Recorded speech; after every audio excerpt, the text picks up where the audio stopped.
The morning sun painted the streets of Millhaven in shades of amber and gold, casting long shadows between the quaint Victorian houses that lined Magnolia Avenue.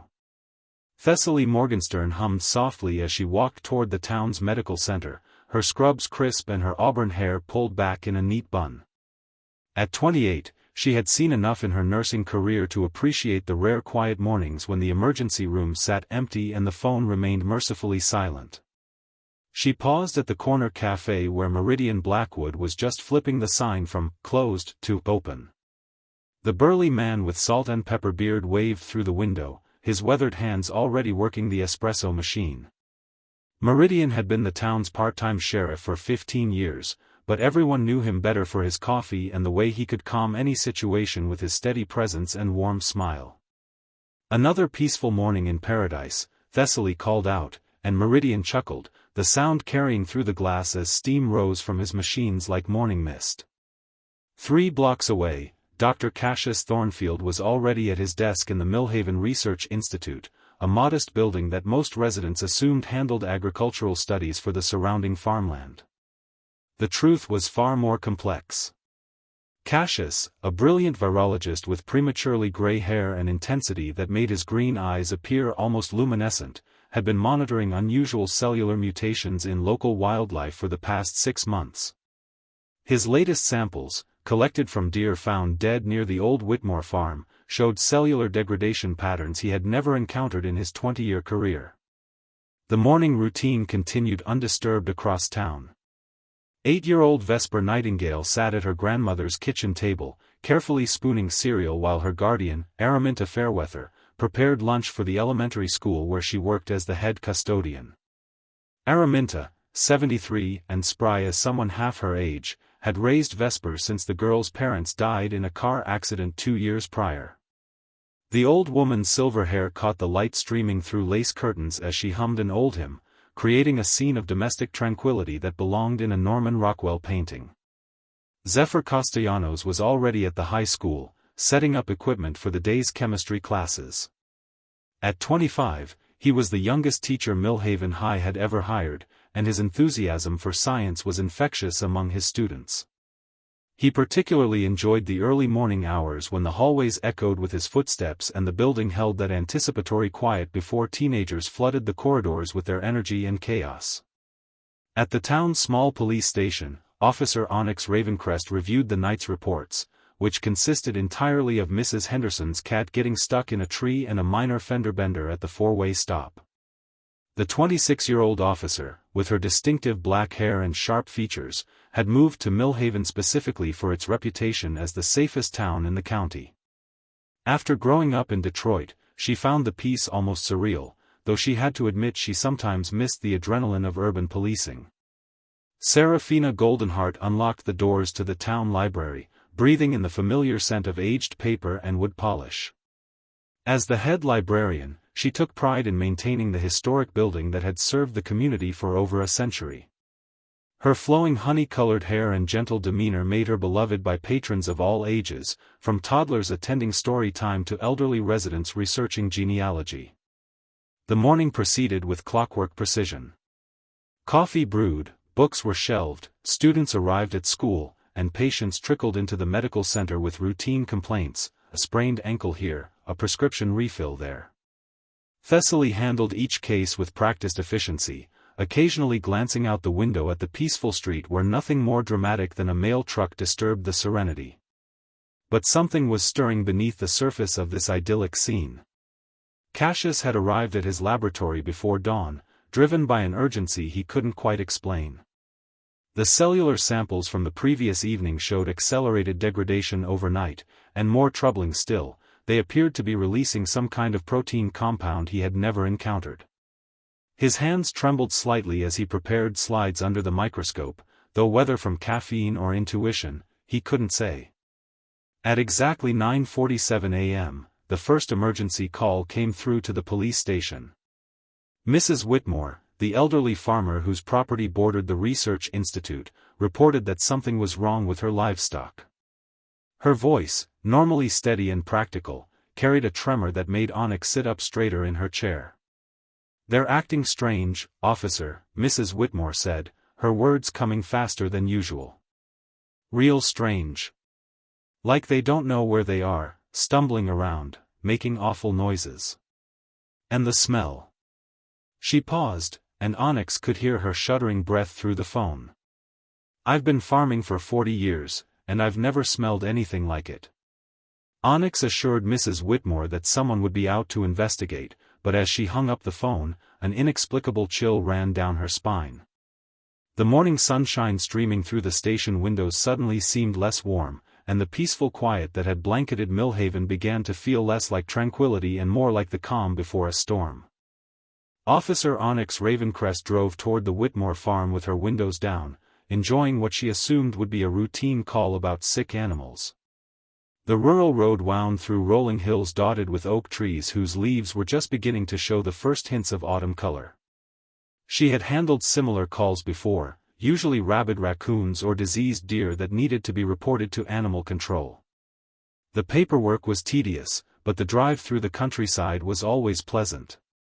As she turned into the farm's gravel driveway, however, the peaceful morning atmosphere began to shift.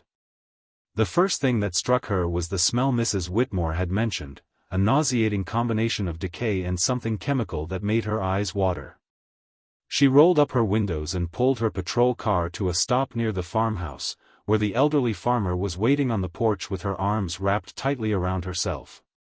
"Thank goodness you're here," Mrs. Whitmore called out, her voice strained with an anxiety that seemed disproportionate to a few sick animals. "They're in the north pasture. I can't get close to them anymore." Onyx followed the farmer's pointing finger toward a field about 200 yards from the house. Even from this distance, she could see that something was seriously wrong. The cattle weren't grazing or standing normally, instead, they moved in jerky, unnatural motions, as if their joints had forgotten how to bend properly. Several appeared to be circling aimlessly, while others stood perfectly still in positions that looked uncomfortable, almost painful. "When did this start?" Onyx asked, pulling out her notebook while trying to breathe through her mouth to avoid the worsening smell. "Yesterday evening, just before sunset," Mrs. Whitmore replied, her weathered hands shaking slightly as she pointed. "At first I thought maybe they got into something they shouldn't have, you know how curious cattle can be. But this morning..." She trailed off, shaking her head. "This morning they're worse. Much worse." Onyx decided to get a closer look and began walking toward the pasture, her hand instinctively resting on her radio. The smell grew stronger with each step, and she found herself fighting the urge to gag. As she approached the fence line, she could see the cattle more clearly, and what she observed made her training kick in with an urgency she hadn't expected to feel in sleepy Millhaven. The animals' eyes were wrong, clouded over with a milky film that spoke of blindness or disease. Their movements were mechanical, repetitive, as if they were following some internal programming that overrode normal bovine behavior. One cow near the fence kept walking in a perfect circle, never stopping, never varying its path, even as it stumbled over rocks and small holes in the ground. Another stood motionless with its head tilted at an unnatural angle, a dark fluid dripping from its mouth onto the grass below. Onyx immediately radioed for backup and called the county veterinarian, but as she was speaking into her radio, she noticed movement at the far edge of the pasture that made her blood run cold. Several of the cattle had begun moving toward the fence line in a coordinated manner that seemed impossible for diseased animals. They weren't wandering aimlessly anymore, they were approaching with what could only be described as purpose. Meanwhile, back at the Research Institute, Dr. Cassius Thornfield was experiencing his own moment of dawning horror. The protein compound he had isolated from the tissue samples was unlike anything in the scientific literature. Under extreme magnification, it appeared to be actively restructuring cellular material, not just breaking it down but rebuilding it into something else entirely. His hands moved frantically across his keyboard as he cross-referenced databases and contacted colleagues, but with each passing minute, his growing suspicion became harder to deny. The samples weren't just from diseased animals, they were from animals that had undergone some kind of fundamental biological transformation. The protein compound was acting like a virus, but it was rewriting genetic instructions in ways that should have been impossible. As he watched through his microscope, he saw dead tissue samples beginning to show signs of movement, cells that should have been inert suddenly displaying activity that defied everything he understood about biology. His phone rang, and Cassius nearly jumped out of his chair. The caller ID showed it was Sheriff Meridian Blackwood, who had just received Onyx's radio call about the strange situation at the Whitmore farm. "Doc, I know you study animal diseases," Meridian's familiar voice came through the phone, though it carried an edge Cassius had never heard before. "We've got something unusual happening at the farm just east of your facility. Could you take a look at some sick cattle? Officer Ravencrest is out there now, but she thinks we might need a specialist." Cassius felt his mouth go dry. The farm east of his facility was exactly where he had been collecting the samples that now lay before him, writhing with impossible life. "I'll be right there," he managed to say, though his voice sounded strange to his own ears. As he gathered his emergency kit and prepared to leave the laboratory, Cassius caught sight of his reflection in the darkened window.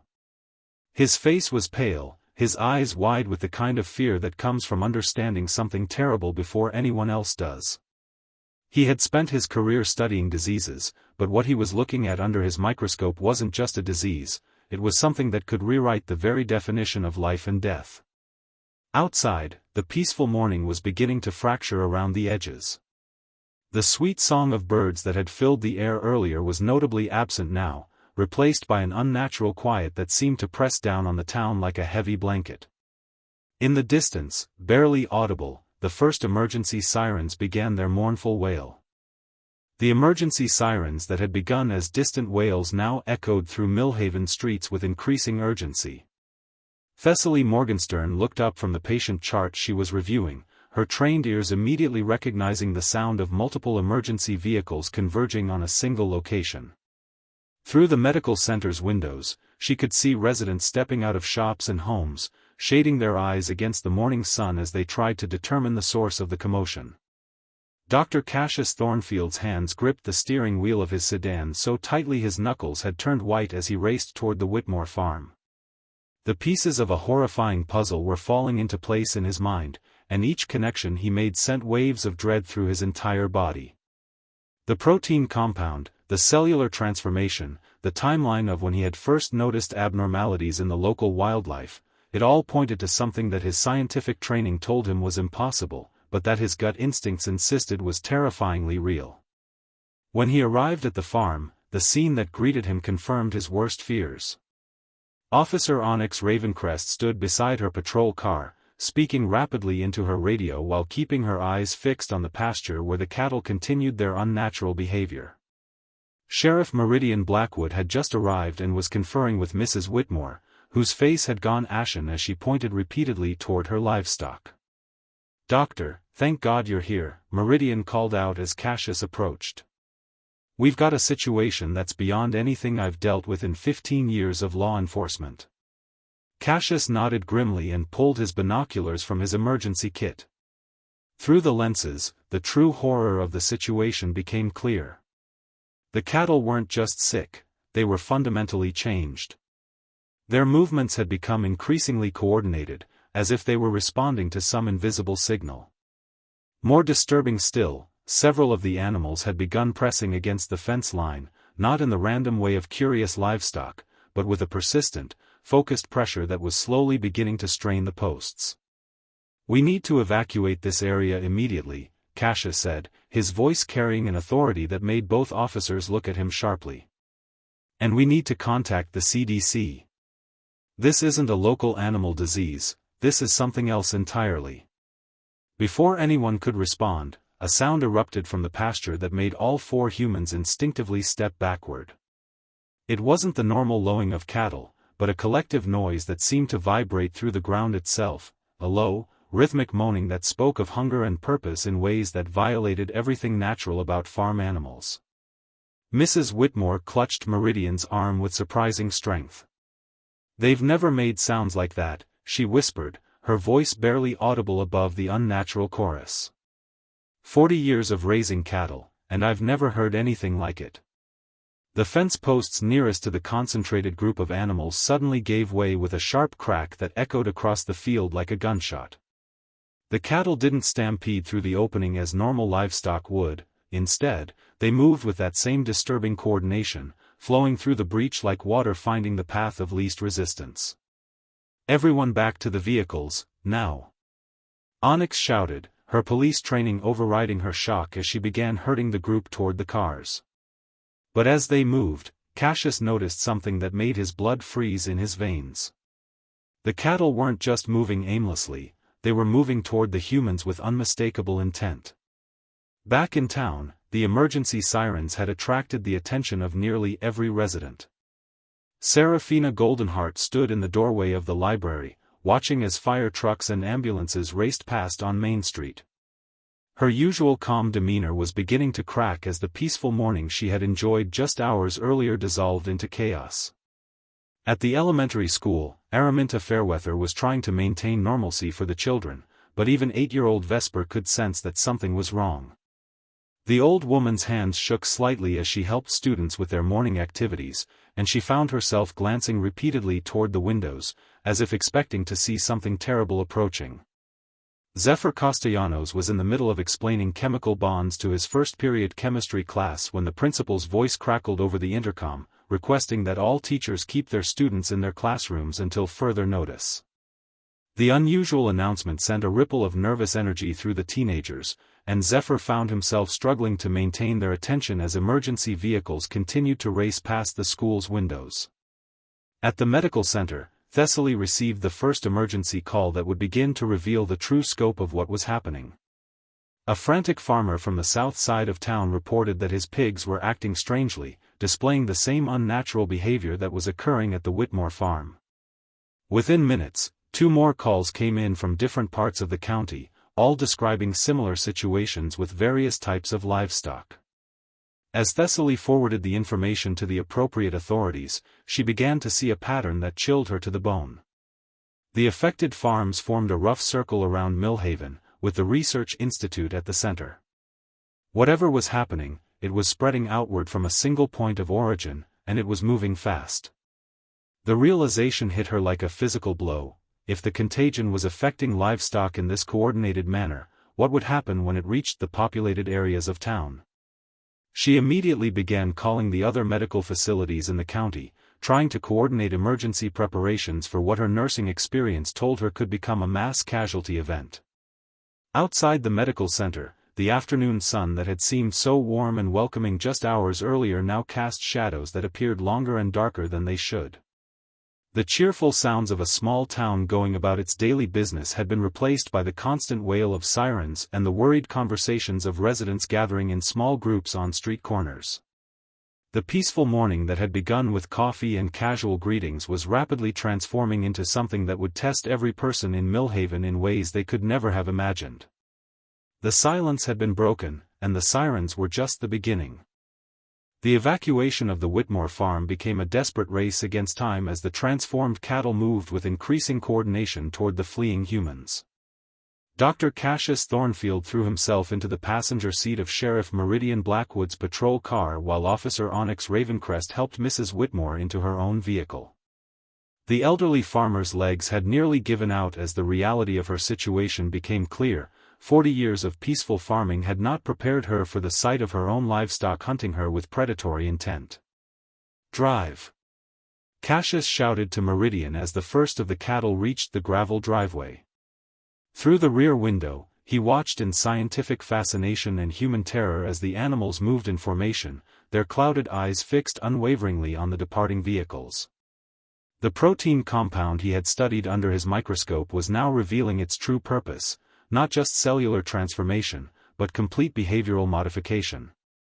As they raced down the country road toward town, Cassius grabbed Meridian's radio and began broadcasting an emergency alert that would change everything for the residents of Millhaven. "This is Dr. Thornfield from the Research Institute. We have a code red biological emergency. All residents need to secure their locations immediately. Do not approach any livestock or wild animals. Repeat, secure all locations and avoid contact with any animals." The radio crackled with confused responses from various emergency personnel, but Cassius continued his urgent broadcast. This appears to be a prion-based pathogen causing aggressive behavioral changes in infected animals. We need immediate quarantine protocols and contact with the CDC. Meanwhile, back in town, the emergency broadcasts were beginning to paint a picture that nobody wanted to believe. Thessaly Morgenstern had transformed the medical center into an emergency command post, coordinating with hospitals throughout the county as reports of similar animal attacks began flooding in from a 30-mile radius around Millhaven. Her nursing experience had taught her to remain calm under pressure, but the scope of what was unfolding tested even her considerable composure. "We're seeing reports from 12 different farms," she told Dr. Martinez, the medical center's chief physician, as she hung up from another emergency call. "Cattle, pigs, horses, even some domestic dogs and cats. They're all displaying the same symptoms: clouded eyes, coordinated movement, and aggressive behavior toward humans." Dr. Martinez, a man who had practiced rural medicine for 25 years and thought he had seen everything, shook his head in disbelief.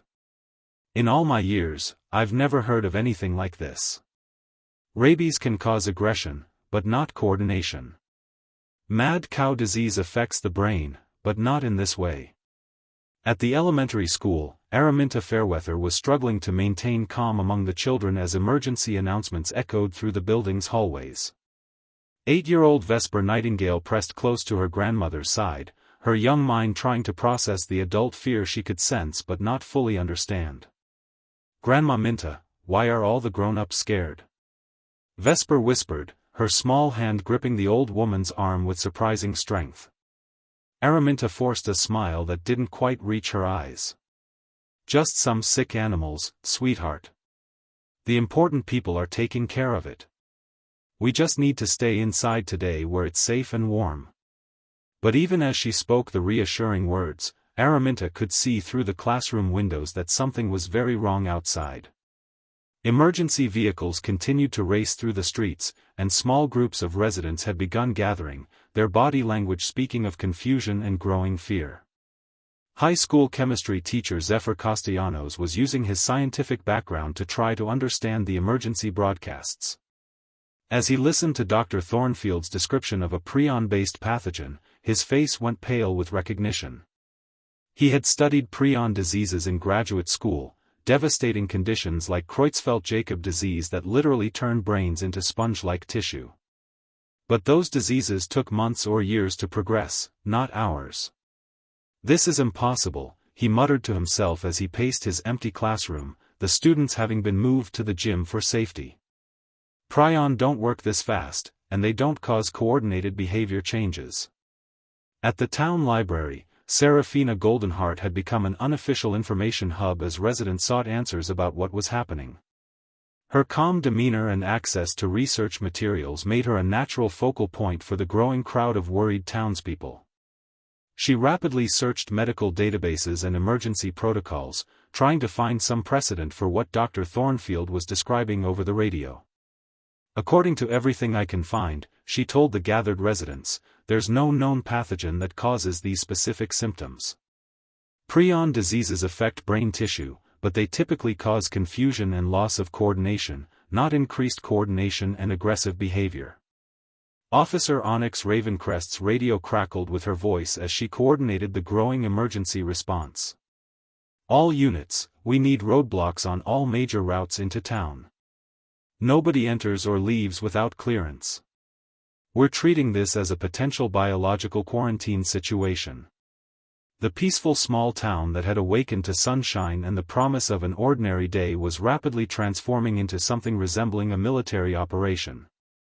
Emergency vehicles lined the streets, residents huddled in their homes, and the very animals that had been part of the pastoral charm of rural life had become an existential threat.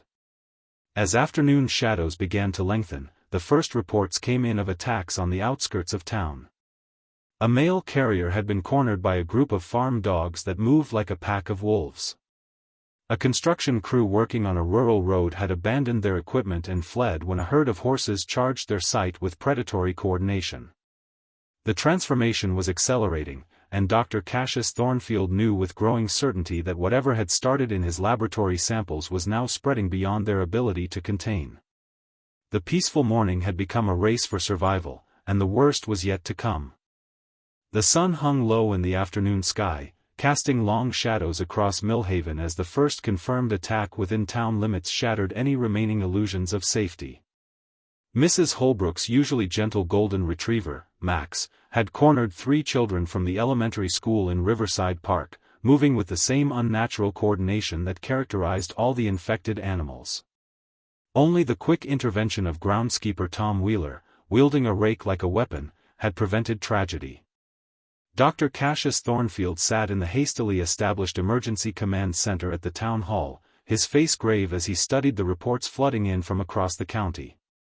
The pattern was undeniable and terrifying. The infection was spreading in a perfect circle outward from his research facility, consuming every animal in its path and transforming them into something that defied biological understanding. The incubation period is accelerating, he told the assembled emergency officials, his voice hoarse from hours of urgent communication with disease control centers. What started as a 12-hour window from exposure to transformation is now down to 6 hours for livestock and 4 hours for smaller animals. Sheriff Meridian Blackwood, his usual calm shattered by the unprecedented crisis, leaned heavily against the table. "Doctor, we need straight answers. How do we stop this? How do we protect our people?" Cassius looked around the room at the faces of people who had trusted him, who had welcomed his research facility into their community without question. The weight of responsibility threatened to crush him as he delivered the words that would change everything. "I don't think we can stop it. The protein compound is unlike anything in the scientific literature. It's rewriting cellular programming at a fundamental level, and it appears to be airborne." The silence that followed his words was deafening. Officer Onyx Ravencrest was the first to speak, her voice steady despite the fear in her eyes. "Then we evacuate. We get everyone out of the affected area before it spreads further." "It's too late for that," Cassius replied, pulling up a map on his laptop that showed the infection zone. "The circle of contamination is now 40 miles in diameter and growing. We'd need to evacuate half the state, and we have no guarantee the pathogen won't continue spreading." At the elementary school, the mood had shifted from concern to barely controlled panic as parents arrived to collect their children, only to be told that a lockdown was in effect. Araminta Fairweather found herself serving as a calming presence for both students and adults, her 73 years of life experience helping her maintain composure when others were beginning to fracture. "Mrs. Fairweather," called Principal Davidson, his voice tight with stress, "we've got parents demanding to take their children home, but the police are saying it's safer to keep everyone here. What do you think?" Araminta looked out the window at the empty streets where emergency vehicles raced back and forth, their sirens creating a constant backdrop of urgency. "I think," she said quietly, "that we trust the people who know more than we do. These children are safer in a secure building than they would be at home with whatever's happening out there." Young Vesper Nightingale had been listening from nearby, her 8-year-old mind processing the adult fear with startling clarity. "Grandma Minta," she whispered, "are the animals really sick, or are they angry at us?" The question hit Araminta with unexpected force because it touched on something she had been trying not to think about. The reports weren't describing random animal attacks, they were describing coordinated, purposeful behavior that suggested intelligence and intent. At the high school, Zephyr Castellanos had gathered with several other teachers in the faculty lounge, using their collective knowledge to try to understand what was happening. As a chemistry teacher, he found himself in the unusual position of being one of the most scientifically qualified people in the building.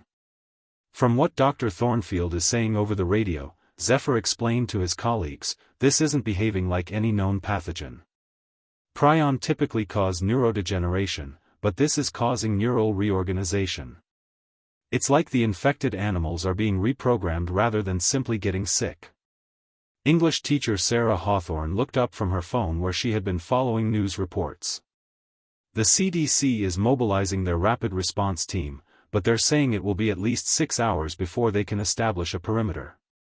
A lot can happen in 6 hours.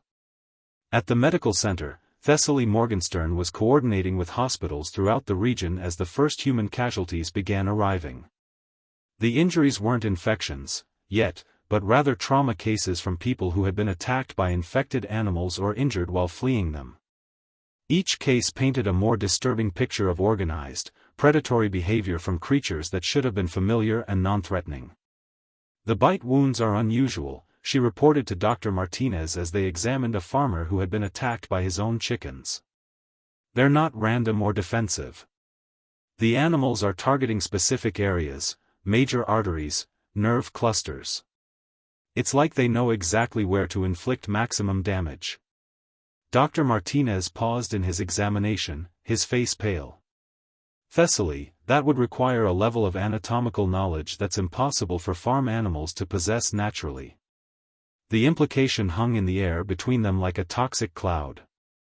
If the animals were demonstrating enhanced intelligence along with their aggressive coordination, then the scope of the transformation was far beyond anything they had imagined. As evening approached, the town of Millhaven found itself under siege from an enemy that had once been part of its pastoral charm. The infected animals had begun moving in coordinated groups, testing the barriers that humans had erected, probing for weaknesses with an intelligence that defied explanation. The peaceful community that had awakened to sunshine and possibility was now locked in a battle for survival against an adversary that understood them better than they understood it. The sirens continued their mournful wail through the gathering darkness, but now they seemed less like calls for help and more like funeral dirges for the world they had lost. As darkness settled over Millhaven, the true horror of the situation became apparent. The infected animals had not dispersed with the coming of night. Instead, they had used the cover of darkness to organize into larger groups, moving through the town with tactical precision that chilled every observer to the bone. Street lights illuminated scenes that belonged in nightmares, packs of domestic dogs working in formation to probe the defenses of barricaded buildings, cattle moving in perfect synchronization down Main Street, and flocks of birds that wheeled overhead like living surveillance systems. Dr. Cassius Thornfield stood at the window of the Emergency Command Center, watching a group of infected horses test the barriers around the town hall with methodical persistence. Each animal took turns pushing against different sections of the hastily erected fencing, as if they were systematically searching for weaknesses. The scientific part of his mind was fascinated by the display of collective intelligence, but the human part was terrified by the implications. "They're learning," he said quietly to Sheriff Meridian Blackwood, who had joined him at the window. "Each time we reinforce one area, they shift their attention to another. This isn't random behavior, it's strategy."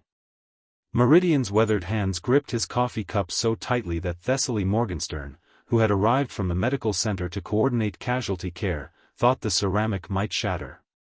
"In 15 years of law enforcement, I've dealt with drunk and disorderly, domestic disputes, the occasional theft," he said, his voice hollow with exhaustion.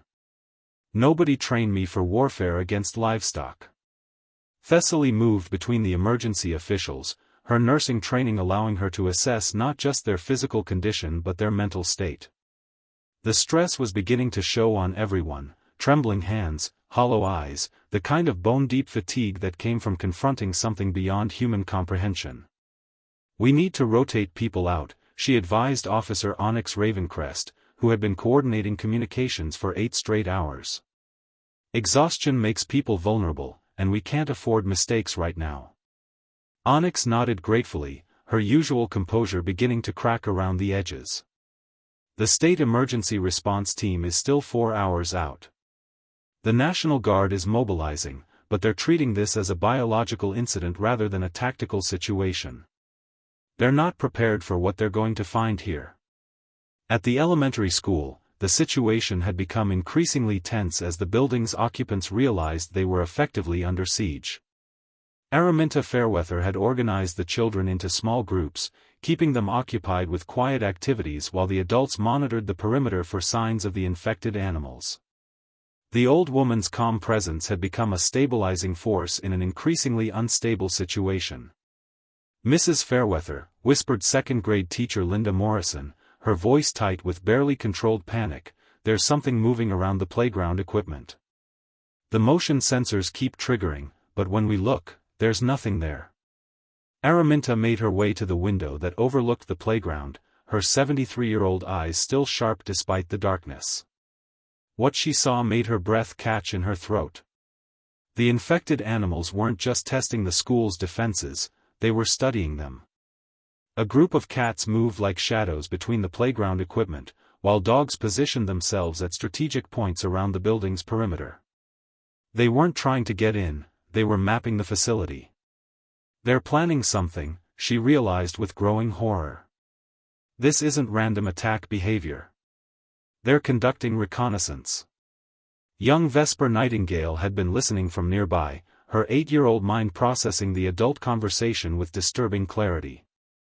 "Grandma Minta," she whispered, "if the animals are getting smarter, does that mean they're not really animals anymore?" The question hit Araminta with the force of revelation. Out of the mouths of babes came the truth that the adults had been dancing around. Whatever was happening to the animals was transforming them into something entirely new. At the high school, Zephyr Castellanos had become the unofficial scientific advisor for the faculty and students trapped in the building. His chemistry background, while not directly applicable to biology, gave him enough foundation to understand the implications of what Dr. Thornfield was reporting over the emergency radio channels. "The protein compound is rewriting neural pathways," he explained to the gathered teachers and older students. "It's not just making the animals aggressive, it's making them smarter. They're developing collective intelligence, like a hive mind but with individual units capable of independent thought."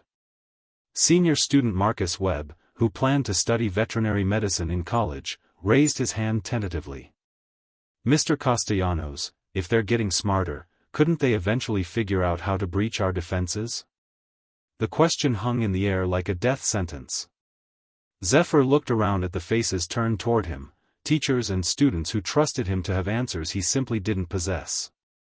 "Yes," he said quietly.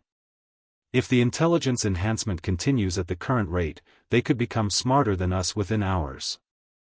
At the town library, Serafina Goldenheart had transformed the building into an information-gathering center, using every resource at her disposal to research similar incidents throughout history.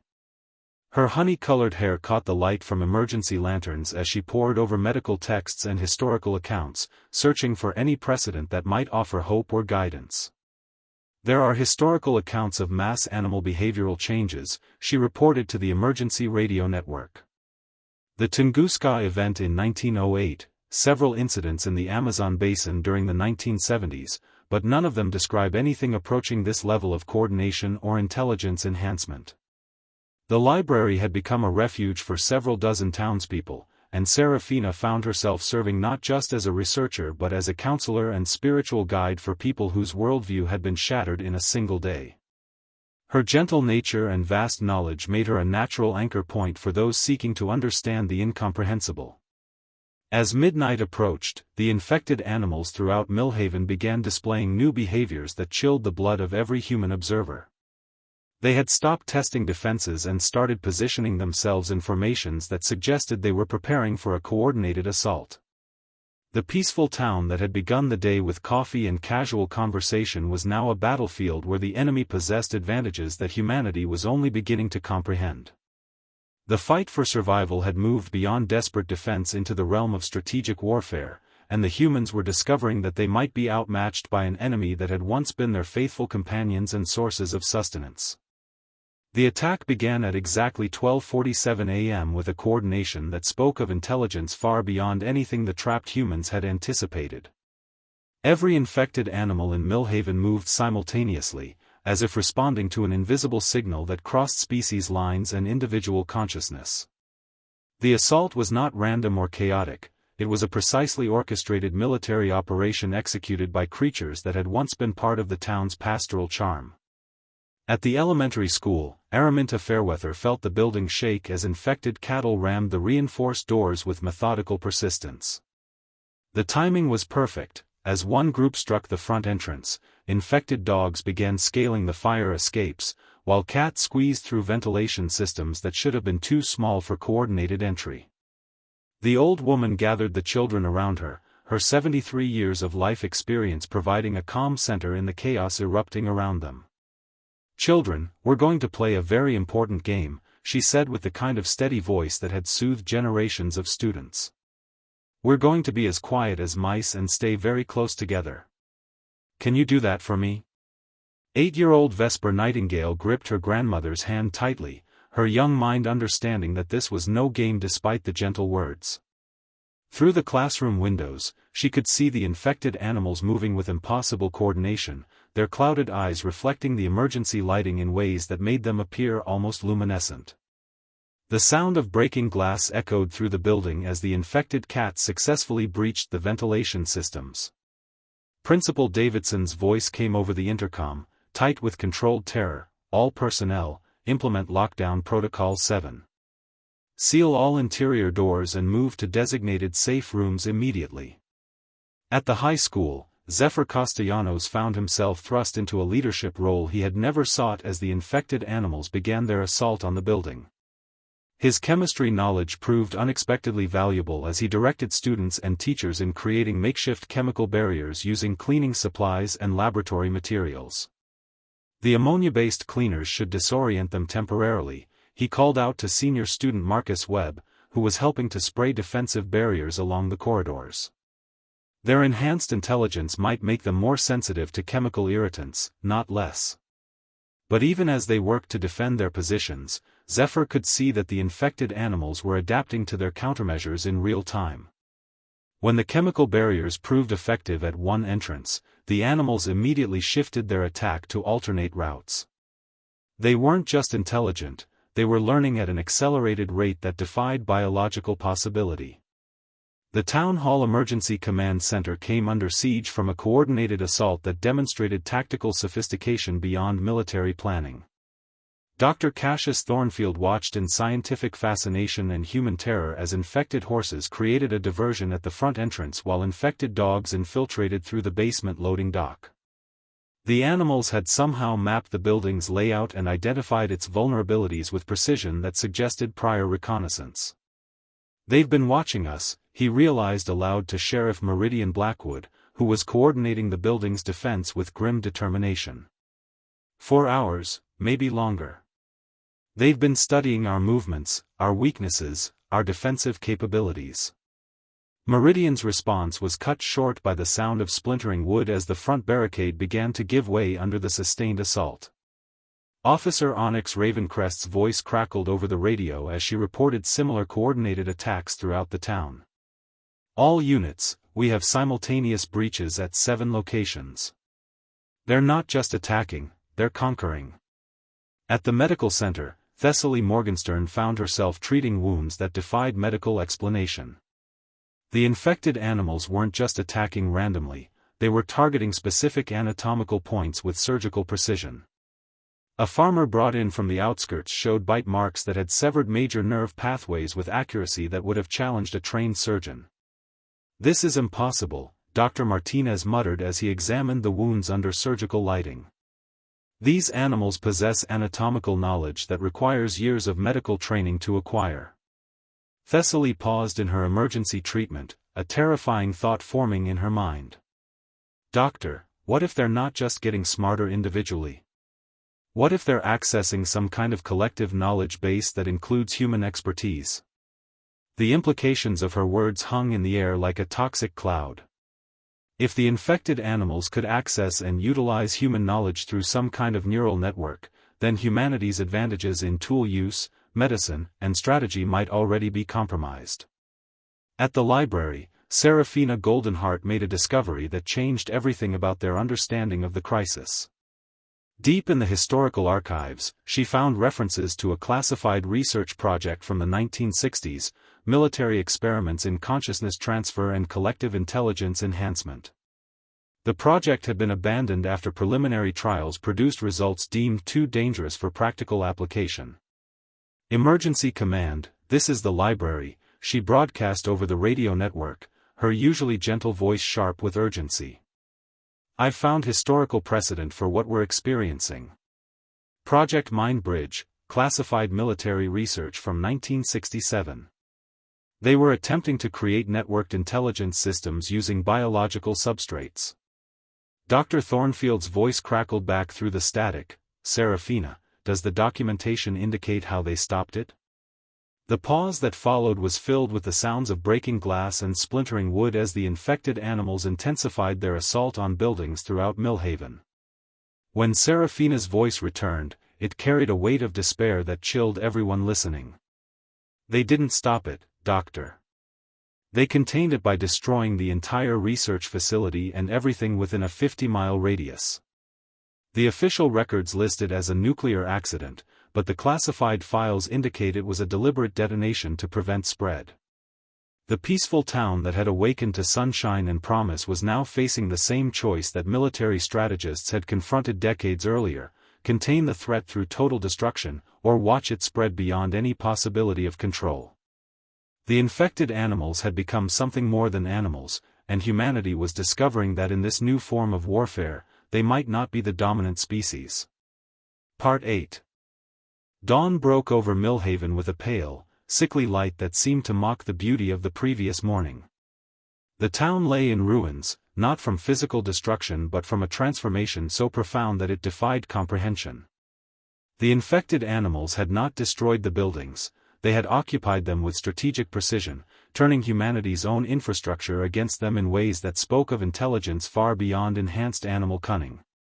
Dr. Cassius Thornfield sat in the basement of the town hall, surrounded by the last remnants of Millhaven's human population. 43 people had survived the night, huddled in reinforced spaces while the infected animals established what could only be described as a new social order above them.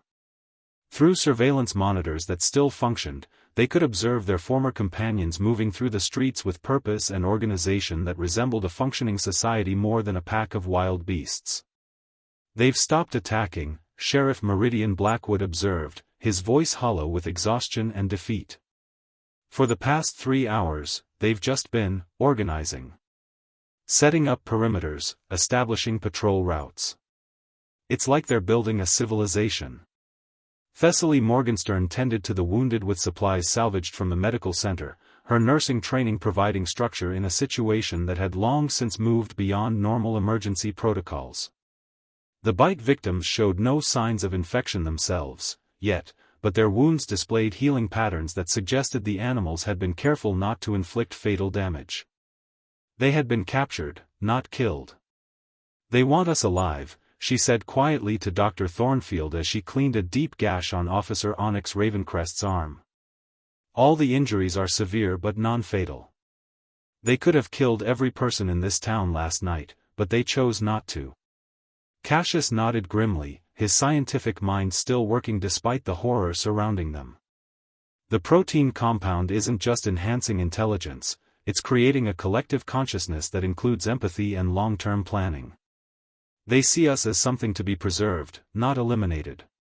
From her position near the monitoring equipment, Serafina Goldenheart looked up from the historical documents she continued to study by emergency lighting. Her honey-colored hair was disheveled, and her usually gentle demeanor had been replaced by the focused intensity of someone racing against time to find answers. "The classified files indicate that the original researchers never understood the full scope of what they were creating," she reported. "The consciousness transfer wasn't just making animals smarter, it was creating a hybrid intelligence that combined human knowledge with animal instincts and capabilities." At the elementary school, Araminta Fairweather had managed to keep 22 children safe in the reinforced shelter of the school's old bomb shelter, a relic from the Cold War that had become their salvation. Young Vesper Nightingale sat close to her grandmother, her 8-year-old mind processing the situation with clarity that unnerved the adults. "Grandma Minta," Vesper whispered, "if the animals are getting smarter and we're getting more scared, does that mean they're becoming more like people and we're becoming more like animals?" The question struck Araminta with the force of revelation. The child had articulated something that the adults had been struggling to understand: the transformation wasn't just affecting the infected animals, it was fundamentally altering the relationship between species in ways that challenged the very definition of humanity. Above them, the infected animals moved through the school with careful precision, their enhanced intelligence allowing them to navigate human spaces with expertise that suggested they understood architecture and infrastructure as well as any engineer. They weren't destroying, they were occupying, transforming, claiming. High school chemistry teacher Zephyr Castellanos found himself in the unique position of being one of the few people who could communicate with the infected animals through chemical signals. His knowledge of molecular structures had allowed him to synthesize compounds that the enhanced creatures responded to, suggesting that their new intelligence operated partially through chemical communication networks. "They're trying to establish contact," he reported to the emergency radio network from his barricaded chemistry lab. "The chemical responses indicate curiosity rather than hostility. They want to understand us as much as we want to understand them." As the morning progressed, it became clear that the transformed animals were not planning to harm the surviving humans. Instead, they seemed to be studying them, observing their behavior with the same scientific curiosity that Dr. Thornfield had once applied to his research specimens. The roles had been reversed. Humanity had become the subject of investigation by an intelligence that had once served them. The CDC response team, when it finally arrived at the perimeter of the infected zone, found something unprecedented in the annals of biological emergency response. The quarantine area was self-maintaining, with infected animals establishing their own border controls and preventing any expansion of the contamination zone. They had contained themselves. Dr. Thornfield's final radio transmission to the outside world carried a weight of scientific discovery mixed with profound loss. The transformation is complete and stable. The infected animals have achieved a form of collective consciousness that combines enhanced intelligence with emotional sophistication. They're not animals anymore, but they're not quite human either. They're something new. As the sun set on Millhaven for the second time since the crisis began, the town had become something unique in human history, a place where two different forms of consciousness coexisted, studying each other across a divide that was both biological and philosophical. The peaceful morning that had begun with coffee and casual greetings had given birth to a new chapter in the evolution of intelligence itself. The sirens had fallen silent, but the questions they raised would echo through scientific and philosophical circles for generations to come. In a small town that no longer appeared on any map, 43 humans and several hundred enhanced animals continued their careful dance of mutual observation, writing the first chapter of a story that might determine the future of consciousness on Earth. Vesper Nightingale, now 9 years old but aged beyond her years by extraordinary circumstances, would grow up to become the world's first interspecies diplomat, bridging the gap between human and enhanced animal consciousness. But that morning, as she held her grandmother's hand in the shelter beneath the elementary school, she simply whispered the question that would define the rest of her life: what happens when two different kinds of smart learn to talk to each other? The peaceful day had indeed become a life-changing fight, but the victor was not violence, it was evolution itself.